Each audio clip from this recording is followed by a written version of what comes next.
முன்னாள் முதலமைச்சர் எடப்பாடி பழனிசாமி அவர்கள் மீது எங்களுக்கு மிகுந்த மரியாதை இருக்கிறது. அவர் சொல்லியிருக்கின்றார், நாங்கள் 10.5 விழுக்காடு எழுதி கொடுத்தோம், அவர்கள் எங்களுடன் கூட்டணி வரவில்லை என்று. 2019 அவர்களுக்கு நாங்கள் ஆட்சியை கொடுத்தோம்.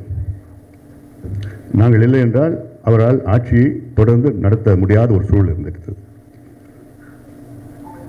எங்களால் அவர்கள் ஆட்சி தக்க வைத்து தொடர்ந்து 2 ஆண்டு காலமாக முதலமைச்சராக அவர்கள் பணியாற்றினார்கள்.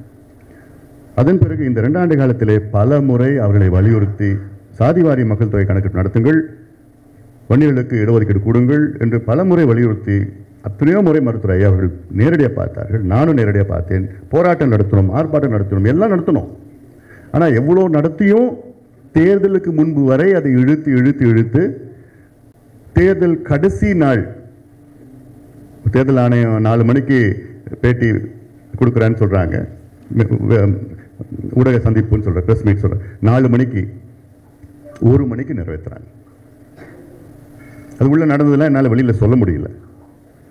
ஏன் இது ஒரு வாரத்துக்கு முன்னாடி உங்களுக்கு உண்மையிலே உங்கள் மனசில் இந்த மிக மிக மிக மிக பின்தங்கிய சமுதாயத்திற்கு இடஒதுக்கீடு கொடுக்கணும்னா உங்கள் மனசில் இருந்ததுன்னா நீங்கள் ஒரு வாரத்துக்கு முன்னாடி கொடுத்துருப்பீங்க, ஒரு மாதத்துக்கு முன்னாடி கொடுத்துருக்கீங்க. நாங்கள் ஒரு 2 ஆண்டு காலமாக கேட்டுட்டு இருக்கோமே.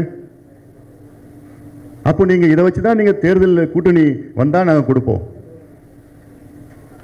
இவ்வளோதான் கொடுப்போம், இப்படியெல்லாம் சொல்லி சீட்டுக்கு இவ்வளோதான் நான் இது பண்ணுவோம், இப்படிலாம் சொல்லி இதை வச்சுட்டு நீங்கள் பேசுறது இது சமூக நீதிக்கு அழகு கிடையாது. ஒன்று. ரெண்டாவது, அந்த அவசர அவசரமாக கொடுத்து அதில் ஆணையம் தணிக்காச்சலம் ஆணையத்தில் ஒரு ரிப்போர்ட் போயிருக்கணும். ஆனால் தணிக்காச்சலம் ரெக்கமெண்டேஷன் வந்திருக்கு. அது தனிப்பட்ட முறை ரெக்கமெண்டேஷன் வந்தது. அந்த ஆணையம் ரெக்கமெண்டேஷன் வந்ததுன்னா சட்டமன்றத்தில் நின்று இருக்கும். அது பேக்வர்ட் கிளாஸ் ரெக்கமெண்டேஷன் வந்திருக்கும். பேக்வர்ட் கிளாஸ் சேர்மன் ரெக்கமெண்டேஷன் வந்திருக்குது. அவ்வளோதான். இதெல்லாம் அவ்வளோ பிழைகள், அவ்வளோ அவங்களெல்லாம் தெரியும். அதில் நாங்கள் கேட்டது 15-16 விழுக்காடு கேட்டோம், அவங்க கொடுத்தது 10 கொடுத்தாங்க. சரி, பரவாயில்ல, மற்றவங்க எல்லாருக்கும் கிடைக்கணும், அப்படி அந்த நிலைப்பாடு தான் எடுத்துருக்குறோம் நம்ம. சரி, அது 10 கொடுத்தாங்க. சரி, அதன் பிறகு நீதிமன்றம் ரத்து பண்ணிடுச்சு. 10 ரத்து பண்ண பிறகு கொடுத்த எடப்பாடி பழனிசாமி அவர்கள் அதை மீண்டும் அந்த சட்டம் கொண்டு வர வேண்டும் என்று ஏதாவது ஒரு முறை எங்கேயாவது சொல்லியிருக்கிறார்? அவரு கொடுத்தன்னு சொல்றாரு, அவர் கொண்டு வந்த சட்டம் சொல்றார், அவர் கொண்டு வந்த சட்டம் ரத்து பண்ணிட்டாங்க. இவர் எங்கேயாவது ஒரு இடத்துல நான் கொண்டு வந்த சட்டத்தை ரத்து பண்ணிட்டாங்க, அதை மீண்டும் அரசு கொண்டு வரணும் அப்படி யாராவது இவர் பேசினாரா? இல்ல இவர் சார்ந்த நான் கேட்கிற ஒரு 5 அமைச்சர்கள், முன்னாள் அமைச்சர்கள் திமுக அதிமுக இருக்கிறாங்க, ஏன் அவங்க வச்சியாவது பேசலாமே? ஏன் பேசல? இது வரைக்கும் இன்னைக்கு வரைக்கும் பேசலையே.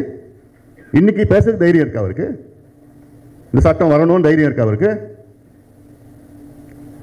வெளியில தேர்தல் முடிச்ச உடனே அவங்க பேசுறது என்ன? 10 நாள் நாங்கள் தோத்தோம், 10 நாள் தோத்தோம், வார்த்தைக்கு வார்த்தை தோத்தோம். எப்படி கொடுத்ததுனால தான் நீங்கள் 66 சீட் ஜெயிச்சிங்க. 66 36 எங்களுடைய பங்களிப்பு இல்லைன்னா 36 சீட் ஜெயிச்சிருக்க மாட்டீங்க.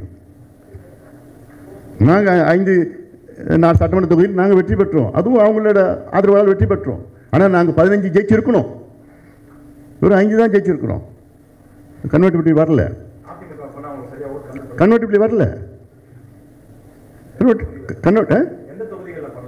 அதெல்லாம் I don't know to micro analysis, we will discuss later. ஏன்னா இது ப்ரெஸ் மீட், இது மைக்ரோ அனலைசிஸ்னால் அது நிறையா இருக்குதா? இல்லை, எந்த தொகுதியில் வரல கன்வெர்ட்டிபிலிட்டி வரல. அதில் அடுத்தது கடந்த 6 மாதமாக திரு எடப்பாடி பழனிசாமி அவர்கள் விசிகே வாங்க வாங்க வாங்க வாங்க வாங்கன்னு உருவிட்டு இருந்தார். 1 முறை 2 முறை 4 முறை 5 முறை எத்தனை முறை கேட்டுட்டு இருக்கார் திரு திருமாவளவன் அவர்கள், எங்க கூட்டணிக்கு வாங்க, எங்க கூட்டணிக்கு வாங்க, எங்க கூட்டணிக்கு வாங்க. சீமான் அவர்களை கேட்டுட்டு இருக்கிறார். கடைசியில் யாரும் வரல. அதன் பிறகுதான் எங்ககிட்ட கோரிக்கை வாங்க. எவ்வளோ சொல்லணும்னா எவ்வளோ இருக்கு, but I don't want to இதுக்குள்ள போக விரும்பலை. நான் முடிவு எடுத்துட்டோம், அதான் இன்னும் எங்களுடைய நிலைப்பாடு எடுத்துட்டோம். எதுக்கு எடுத்தோம் நிலைப்பாடுன்னா, நான் சொன்ன காரணத்தான் எடுத்திருக்கோம். 2 பேரும் மாறி மாறி மாறி மாறி ஆட்சி பண்ணிட்டு இருக்கிறாங்க. ஆனால் ஆட்சின்னு அவங்களுக்கு என்னன்னு தெரியல. இப்போ அந்த நிலைக்கு வந்துட்டாங்க. தொடக்கத்தில் அவங்களுடைய தலைவர்கள் அண்ணா அவர்களோ அவங்களுடைய நல்ல எண்ணத்தால் தான் வந்தாங்க, ஆட்சி பண்ணாங்க. ஆனால் அவருடைய கொள்கையில் மதுவிலக்கு கொள்கையாக இருந்தாலும் சரி, சமூக நீதி கொள்கையாக இருந்தாலும் சரி, நீர் மேலாண்மை கொள்கை இருந்தாலும் சரி, சுற்றுச்சூழல் கொள்கை இருந்தாலும், கல்வி கொள்கை இருந்தாலும் சரி, சுகாதார எந்த கொள்கையிலையும் உங்களுக்கு கொள்கை கிடையாது. இப்போ நடக்கிறது என்ன? ஆட்சி கிடையாது, வணிகம். வியாபாரம். இப்போ இருக்கிற ஆட்சியில் ஒரு 2-3 அமைச்சர்கள் பரவாயில்ல, பெரும்பான்மை அமைச்சர்கள் வந்து என்ன வணிகர்களாக வியாபாரிகளாக இருக்கிறார்கள். எவ்வளோ கொடுக்குற, என்ன கமிஷன் கொடுக்குற, என்ன பண்ணுற, எப்படி இவ்வளோ வருதா, இதுதான் நடக்குது. அதாவது வெறுப்பில், மக்களும் வெறுப்பில் இருக்காங்க, நாங்களும் வெறுப்பில் இருக்கிறோம். ஐயா சொன்னார்ல, 2 ஆண்டு காலம் உங்களுக்கு அந்த 10.5 விழுக்காடு கொடுப்பதற்கு என்ன பிரச்சனை? உச்சநீதிமன்றம் சொல்லி தீர்ப்பு சொல்லி 2 ஆண்டுகள் ஆகிறது. உச்சநீதிமன்றம் என்ன தீர்ப்பு சொன்னாங்க? தமிழ்நாட்டில் வன்னியர்களுக்கு 10.5 விழுக்காடு இடஒதுக்கீடு கொடுப்பதற்கு தடை கிடையாது. கொடுப்பதற்கு முன்பு அதை நியாயப்படுத்துங்கள், தரவுகளை வைத்து நியாயப்படுத்துங்கள். தரவுகள் கம்ப்யூட்டரில் இருக்கு, கம்ப்யூட்டரில் டவுன்லோட் பண்ணுனா 1 மணி நேரத்தில் டவுன்லோட் பண்ணலாம். ஆனால் வேண்டுமென்று 2 ஆண்டு காலம் அதை தள்ளி போட்டு போட்டு போட்டு போட்டு போட்டு போட்டு மனசு கிடையாது. சமூக நீதிக்கும் திமுகவுக்கும் சம்மந்தமே கிடையாது. நான் இந்த ஒரு பிரச்சனை மட்டும் சொல்லலை, ஜாதிவாரி மக்கள் தொகை கணக்கெடுப்பு நடத்தணும்னு தொடர்ந்து வலியுறுத்திட்டு வரோம். எங்களுடைய 44 ஆண்டு காலம் வலியுறுத்திட்டு வரார். இதை